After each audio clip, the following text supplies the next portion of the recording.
എല്ലാവർക്കും വിങ്സ് അക്കാദമിയുടെ മറ്റൊരു വീഡിയോയിലേക്ക് സ്വാഗതം. ഇന്ന് നമ്മളിവിടെ ഡിസ്കസ് ചെയ്യുന്നത് സാധാരണയായി സ്റ്റേറ്റ്, സെൻട്രൽ, MOH, ഹാർഡ് തുടങ്ങിയ എക്സാമുകളിൽ സ്ഥിരമായി ചോദിച്ചു വരുന്ന ഒരു ടോപ്പിക്കാണ് ലെവൽസ് ഓഫ് പ്രിവെൻഷൻ. സോ നമുക്ക് എല്ലാവർക്കും അറിയാം, മെയിനായിട്ട് അതിൽ 4 ലെവൽസ് ഉണ്ട്: primordial, primary, secondary and tertiary. So ഇത് നമുക്ക് എന്താണെന്ന് നോക്കാം.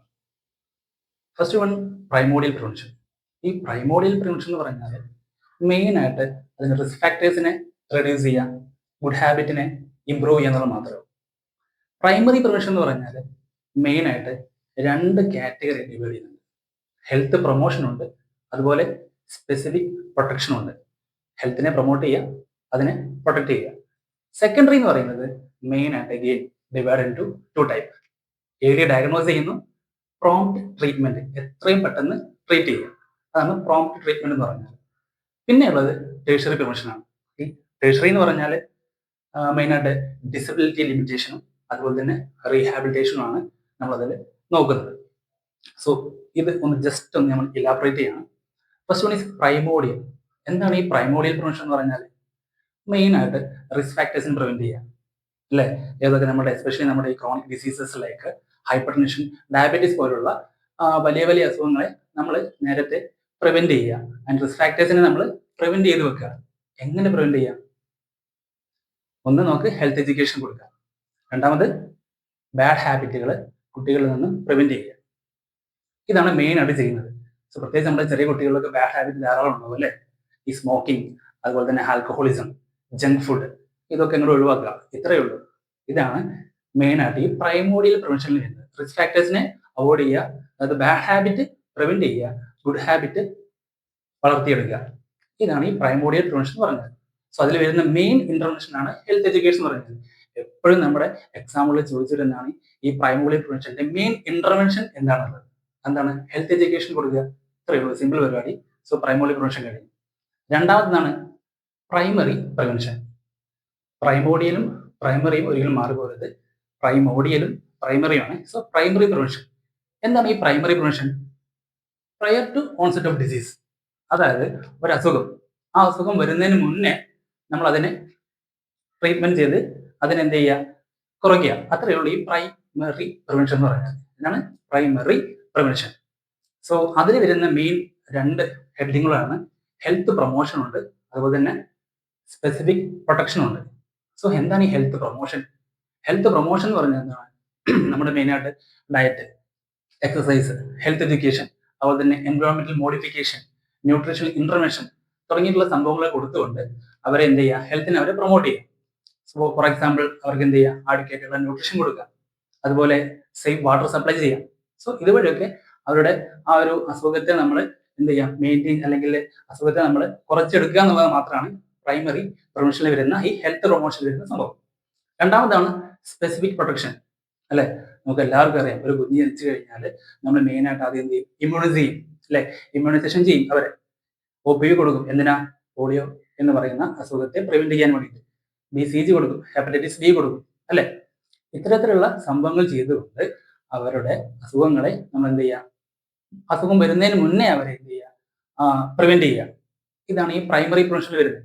സോ മെയിനായിട്ട് ഹെൽത്ത് പ്രൊമോഷൻ ഉണ്ട്. സോ അടുത്താണ് secondary prevention. Secondary prevention again divided into 2 type. Early ഡയഗ്നോസിസും അതുപോലെ തന്നെ പ്രോംപ്റ്റ് ട്രീറ്റ്മെന്റും, അല്ലെ? നമ്മൾ ആദ്യമേ ഡയഗ്നോസ് ചെയ്യുന്ന ഒരു അസുഖം വന്നു, ആ അസുഖത്തിന്റെ ഏർലി ഡയഗ്നോസ് ചെയ്യുന്നു, അതിനെ എത്രയും പെട്ടെന്ന് ട്രീറ്റ് ചെയ്യുന്നു. ഇതാണ് സെക്കൻഡറി പ്രിവെൻഷനിൽ വരിക. സോ എന്ത് ചെയ്യുക? മെയിനായിട്ട് പറയുകയാണെങ്കിൽ, ഒരു അസുഖം വന്നു, ആ അസുഖത്തിന്റെ സിവിയറിറ്റി കുറയ്ക്കുക, അതിന്റെ കോംപ്ലിക്കേഷൻ കുറയ്ക്കുക, റെക്കറൻസ് കുറയ്ക്കുക.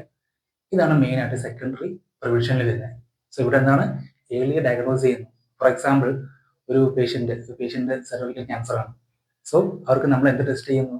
നമ്മൾ ഡയഗ്നോസ് ചെയ്യാൻ എന്ത് ചെയ്യുന്നു? പാപ് സ്മിയർ ചെയ്യുന്നു, അല്ലേ? അതൊരു എക്സാമ്പിൾ ആണ്. സോ നേരത്തെ ഒരു അസുഖത്തെ കണ്ടുപിടിക്കുന്നു, അതിന് കൃത്യമായ ട്രീറ്റ്മെന്റ് കൊടുക്കുന്നു, അതിനെ ഒരു കുഴപ്പത്തിലേക്ക് വിടാതെ അതിനെ പെട്ടെന്ന് തന്നെ ട്രീറ്റ് ചെയ്ത് മെയിൻറ്റെയിൻ ചെയ്ത് കൊണ്ടുപോകുന്നു. ഇത്രയേ ഉള്ളൂ സെക്കൻഡറി പ്രിവെൻഷനിൽ. സോ എക്സാമ്പിൾ ആണ് നമ്മുടെ ഈ സ്ക്രീനിങ് ടെസ്റ്റുകൾ, നമ്മളെല്ലാം കാണുന്ന ടി വിയിലെ ടെസ്റ്റുകൾ, അതുപോലെ തന്നെ പാപ്സ്മിയർ പോലുള്ള ടെസ്റ്റുകൾ. സോ എല്ലാ സ്ക്രീൻ ടെസ്റ്റുകളും അതുപോലെ കേസ് ഫൈൻഡിങ് പ്രോഗ്രാംസുകളൊക്കെ ഇതിന് എക്സാമ്പിൾ ആണ്.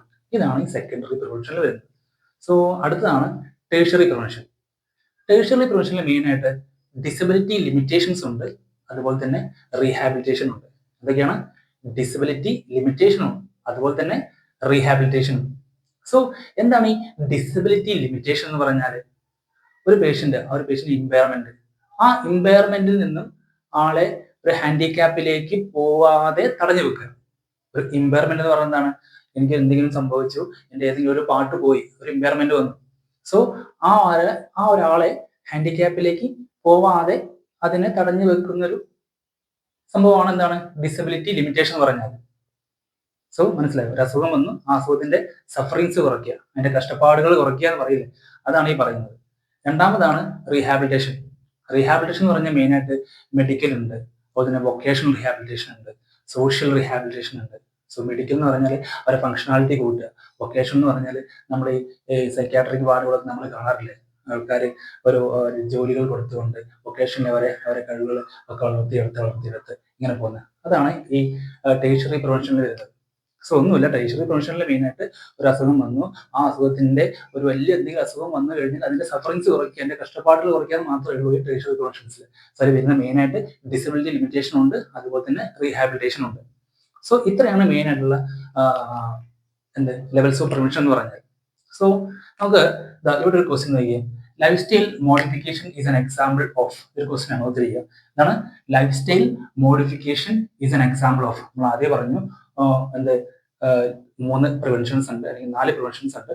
സോ അതുമായിട്ട് ബന്ധപ്പെട്ടുള്ള ഒരു ക്വസ്റ്റ്യൻ ആണ് ഈ പറയുന്നത്. Lifestyle modification is an example of. First one is primary prevention, second one is secondary, tertiary and primordial. നമ്മളെ ക്ലാസ്സിലൊക്കെ ആദ്യം ഞാൻ പറഞ്ഞു പ്രൈമോഡിയൽ പ്രിവെൻഷൻ എന്ന് പറഞ്ഞാൽ എന്താണ്? പ്രൈമോഡിയൽ എന്ന് പറഞ്ഞാൽ നമ്മൾ ബാഡ് ഹാബിറ്റിനെ പ്രിവെന്റ് ചെയ്തുകൊണ്ട് ഗുഡ് ഹാബിറ്റിനെ വളർത്തിയെടുക്കുക. അവിടെ സംഭവിക്കുന്നത് ലൈഫ് സ്റ്റൈൽ മോഡിഫിക്കേഷൻ അല്ലെ? ലൈഫ് സ്റ്റൈൽ അവിടെ മോഡിഫൈ ചെയ്യരുത്. So answer is primordial prevention. So ഇത്രയേ ഉള്ളൂ നമ്മുടെ ഇന്നത്തെ ക്ലാസ് എന്ന് പറയുന്നത്. അപ്പോൾ എല്ലാവരും ഈ ചാനൽ ഒന്ന് സബ്സ്ക്രൈബ് ചെയ്യുക, അതുപോലെ തന്നെ നിങ്ങൾക്ക് ഇഷ്ടപ്പെട്ട ആൾക്കാർക്ക് ഷെയർ ചെയ്ത് കൊടുക്കുക. അപ്പം നമ്മൾ സാധാരണ ഇതിൽ നമ്മൾ നേഴ്സിംഗ് റിലേറ്റഡ് ക്വസ്റ്റ്യൻസ് ആണ് നമ്മൾ ഇടാൻ ഉദ്ദേശിക്കുന്നത്. അപ്പം എല്ലാവരും നന്നായിട്ട് പഠിക്കുക. Thank you.